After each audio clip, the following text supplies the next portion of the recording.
There's nothing like a good, reliable carriage ride. Motorcars are a fad, mark my words. You may be right, Sherlock. So what's on the agenda for tonight?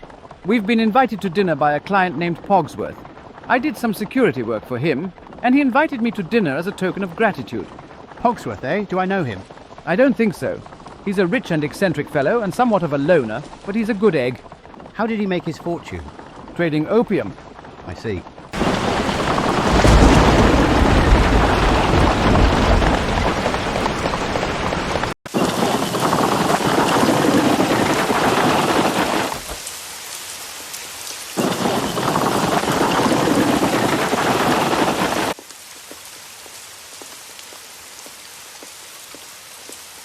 Just a warning, his butler is not good with names.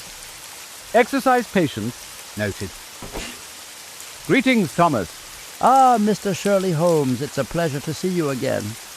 It's Sherlock Holmes, and this is my partner, Dr. Watson. Oh, forgive me, sir. Do come in. Presenting Mr. Shirley Jones and Dr. John Watson. I didn't even tell you his first name. How do you get that right? But I'm Shirley. What the deuce? The old man has lost it. He cannot get away with this. He must be stopped. Greetings. Who are you? I thought this was a family dinner. I am Sherlock Holmes, and this is my partner, Dr. Watson. I worked for Mr. Pogsworth. One of his dope peddlers. Hardly. I am a detective. Mr. Pogsworth utilized my expertise in criminology to help safeguard his home. It doesn't interest me in the slightest. And who might you be? I am Vera Pritchard, Mr. Pogsworth's niece. And this is my husband, Rufus Pritchard, the esteemed conductor. Oh, I just rode the Bakerloo rail the other day. Which line do you operate? I'm an orchestra conductor, not a train conductor, you rube. Right. Well, I think we'll go to the other side of the room now. Nice meeting you both. Greetings, Mr. Jones. It's Sherlock Holmes, and this is Dr. Watson. Oh, forgive me. I am Mary Goodwin, and this is my cousin Simon. Are you related to Mr. Pogsworth? I'm his niece. Forgive my family if we seem inhospitable. There have been rumblings that our uncle has some unpleasant news for us, and some of us are on edge. Unpleasant news? Are you detectives? I want to be a detective when I grow up. Well, that's nice to hear. Just do well in school and work hard, and one day your dreams can come true. I'm a doctor, but sometimes I help Sherlock with his detective work. What's a doctor? A doctor helps sick people feel better. I want to be a doctor when I grow up. Well, make up your damned mind. Good evening, everyone. Sorry to keep you waiting. If you'd all step into my study.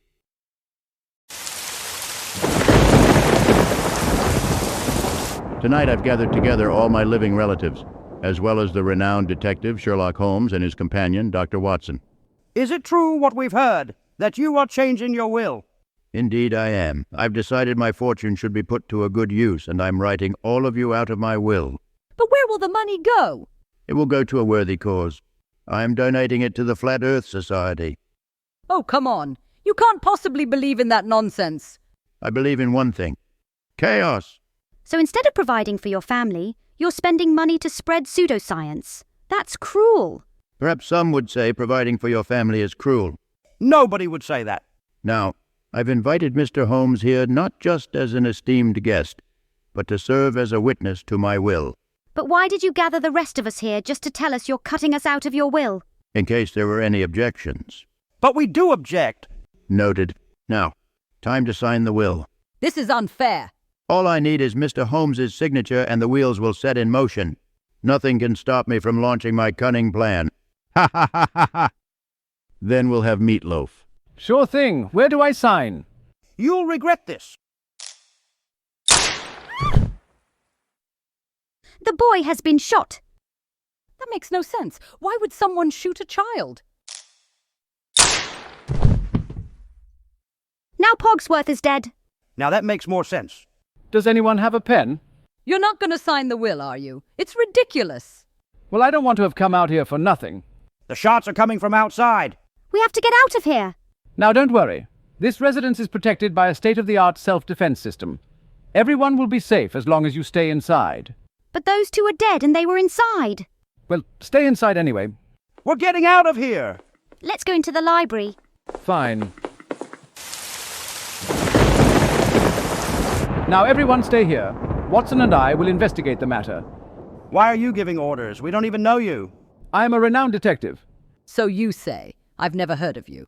Regardless, we will work tirelessly and won't rest until this case is solved. Now, first things first. We shouldn't let a good meal go to waste. Dig in, Watson.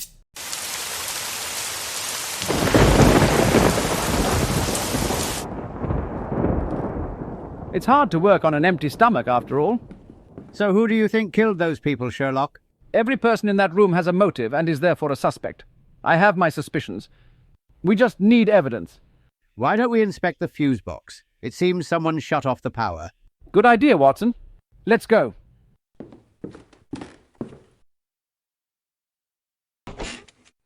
Here we are.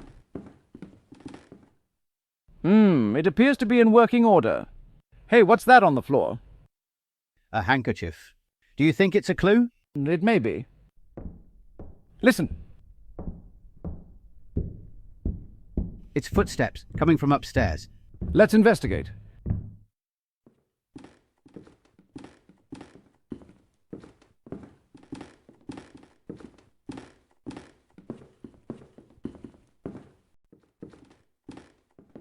That room is directly above the fuse box. Oh, hello, Mr. Shirley. Right. Have you been up here all this time, Thomas? Oh, yes, I was just having tea with my friends. Your friends? Can you introduce us? Oh, I don't know. Mr. Pogsworth forbids me from introducing my friends to anyone. We'd love to meet them. Well, I suppose. Oh. That's Irma. That's Velma. That's Gertrude, Bertha, Eleanor. That's Myrtle. That's Vanessa. She's the troublemaker. Winifred, Tina, Betsy, Florence. Okay, we get the point. Look, we have to go. I've seen all I needed to see. Perhaps more than I needed. Back to the library, Watson. I've completed my investigation. What did you find? Well, the news is unpleasant, but the killer is none other than Vera Pritchard. What are you talking about? And perhaps you could have gotten away with it if not for this. That's right, this red handkerchief that matches your red dress. You left it in the utility closet, the same closet where the killer shut off the power to the building. And with that, I rest my case. Sherlock, that's not a red handkerchief. It's a green handkerchief. I think you may be colorblind. Is anyone wearing green? No. Well, it was just a working theory. You are a buffoon! I found the murder weapon. Where? Behind the house. Follow me. It's in this shed.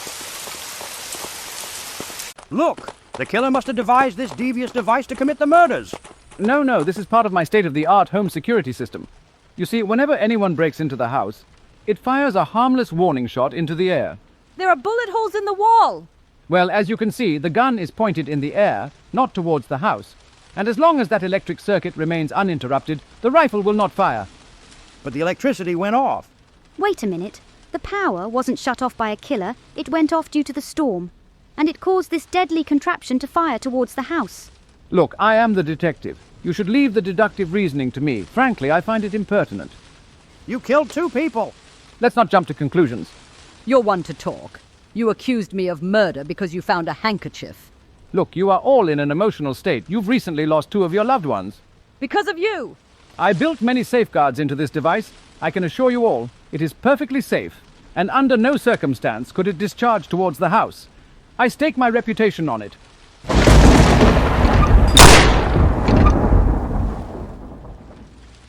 Oh, look at the time. Watson, our ride should be here soon.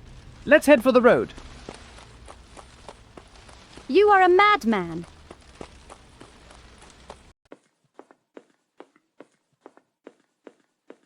Oh, dear. Who could do such a thing?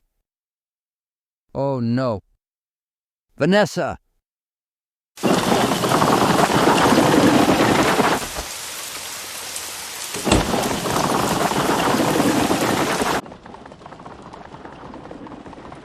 I've been to better parties.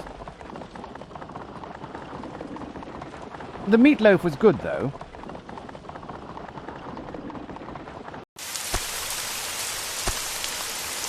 I'll fix everything.